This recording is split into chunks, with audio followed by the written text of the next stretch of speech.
আসসালামু আলাইকুম রহমতুল্লাহ।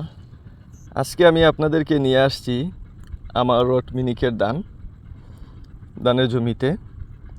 স্থান হচ্ছে খাগাইল থানা কোম্পানিগঞ্জ, জেলা সিলেট। আপনারা এখন এই যে দানটা দেখতে পারতেছেন, এটা হচ্ছে আমার দান রট মিনিকেট।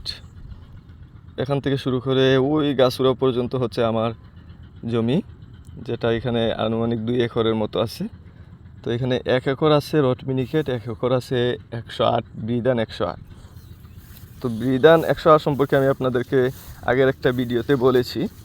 আজকে রট মিনিকেট দান সম্পর্কে, এটা চাষ পদ্ধতি সম্পর্কে, অথবা আমি কিভাবে এটা চাষ করছি এই সম্পর্কে বিস্তারিত আপনাদেরকে বলবো। তাহলে বিষয়টা অনেক সহজ হয়ে যাবে আপনাদের বোঝার ক্ষেত্রে। আর সবসময় তো আমরা আপনার কৃষি অফিসের ফর্মুলা ফলো করতে পারি নাই। তো যারা ফলো করতে পারেন নাই তারা যদি সংক্ষেপের মাঝে আমার মতো ফলো করেন, তাহলে আশা করা যায় এরকম দান আপনাদেরও আসবে ইনশাল্লাহ। তো এটা হচ্ছে আমার রট মিনিকের দান।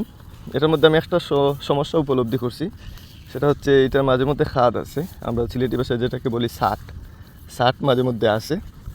তো সাটের বিষয়ে একটা ইন্টারেস্টিং বিষয় আছে, এটা আমি অন্য কোনো ভিডিওতে বলবো, এই ভিডিওটা অনেক লম্বা হয়ে যাবে। তো যাই হোক, এখন আসি আপনার সার প্রয়োগ অথবা চাষ। আমি আমার এই জমিটা টোটাল 3টা চাষ দিয়েছি। 2 চাষ দেওয়ার পর শেষ চাষের আগে আমি এখানে দিয়েছিলাম এমওপি দিয়েছিলাম 10 কেজি, টিএসপি দিয়েছিলাম 15 কেজি এবং জিপসাম দিয়েছিলাম 7 থেকে 8 কেজির মতো।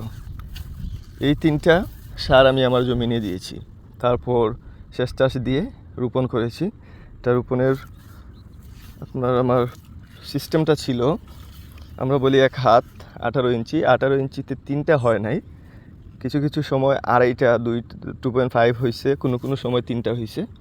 আর দানটা আমি দিয়েছিলাম একসা দুকসা দিয়ে গুসা দিয়েছিলাম। তবে একসা দেওয়াটা ঠিক না, ওইটা আমার ছোটো ভাই দিয়েছিল। আমি যতটা দিছি বা আরও যারা দিয়েছেন তারা সবাই 2টা বা 3টা করেও কেউ দিয়েছেন। তবে 2টা 3টা হচ্ছে পারফেক্ট।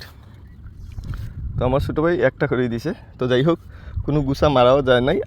আলহামদুলিল্লাহ প্রতিটা গুসাতে যথেষ্ট পরিমাণ খুশি আছে।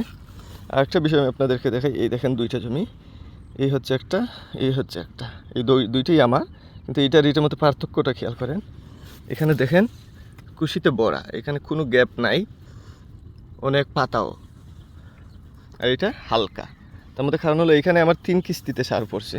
আর এই জমিটা ছিল নিচু জমি ছিল, যার জন্য উপরের জমির যথেষ্ট পানি ছিল এই জমি, তার উপরের জমিতে পানি পাই নাই, যার জন্য আমি 2 কিস্তিতে ইউরিয়া দিছিলাম। আর এটাতে 3 কিস্তি দেওয়া হয়েছিল, এর জন্য ধানটা এরকম হয়েছে। তো আলহামদুলিল্লাহ, আল্লাহ শুক্রিয়া, যা হয়েছে। এখন বলি আপনার প্রথম কিস্তিতে সার আমি কী দিয়েছিলাম। প্রথম কিস্তিতে আমি দিয়েছিলাম ইউরিয়া 10 কেজি, ইউরিয়া 10 কেজির সাথে দিয়েছিলাম দানাদার কীটনাশক 1 কেজি। এই দুইটাই আমি স্প্রে করছি। আর দ্বিতীয় কিস্তিতে আমি দিয়েছিলাম ইউরিয়া 10 কেজি, এমওপি 5 কেজি। ওইটা অনেক লেটে দিয়েছিলাম, প্রথম কিস্তি দেওয়ার মাস থেকে 1.5 মাস পর, কারণ আমি মাঝখানে দিতে পারি নাই। দ্বিতীয় কিস্তিটা আমি মিস করছি, দ্বিতীয় ডোজের যে সারটা এটা আমি মিস করছি, কারণ হচ্ছে আমার জমিতে পানি ছিল না, পানির অভাব ছিল।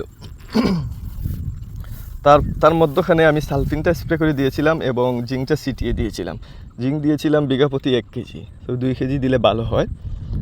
আর কোনো সার আমি প্রয়োগ করি নাই আমার জমিনে এই পর্যন্ত। আমার যে 4 বিঘা জমি আছে, 4 বিঘাতেই এই যে পরিমাণটা আমি বললাম, এই পরিমাণেই দিয়েছি। এই যে আপনারা দেখতে পাচ্ছেন, এটা আমার রট মিনিকের ধান। এখন যাই হোক, আসি কীটনাশকের ব্যাপারে। আমি আমার জমিনে টোটাল 3টা ঔষধ স্প্রে করেছি।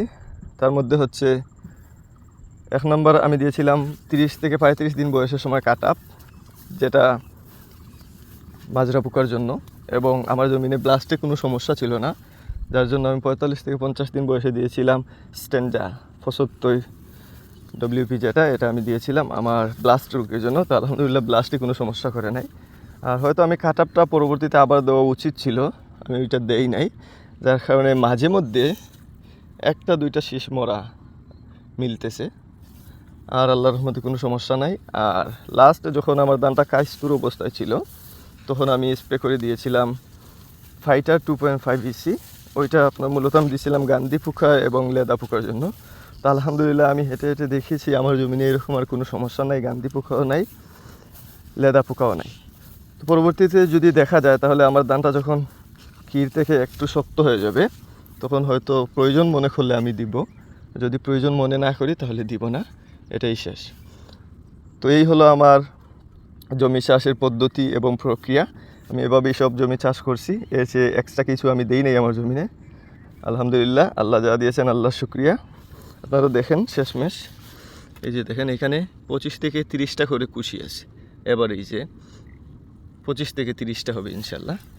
সবাই আমার ধানের জন্য দোয়া করবেন, ভালো থাকবেন, সুস্থ থাকবেন, আশা করি সবাই পাশে থাকবেন। তাহলে এরকম আইডিয়াগুলো আপনারা পাবেন ইনশাল্লাহ, আমি আপনাদেরকে দিব যদি আপনারা আমাকে সাহায্য সহযোগিতা করেন, সাপোর্ট করেন। তো আজ এই পর্যন্তই, ভিডিওটা অনেক লম্বা হয়ে গেছে। ভালো থাকবেন, সুস্থ থাকবেন, আসসালামু আলাইকুম।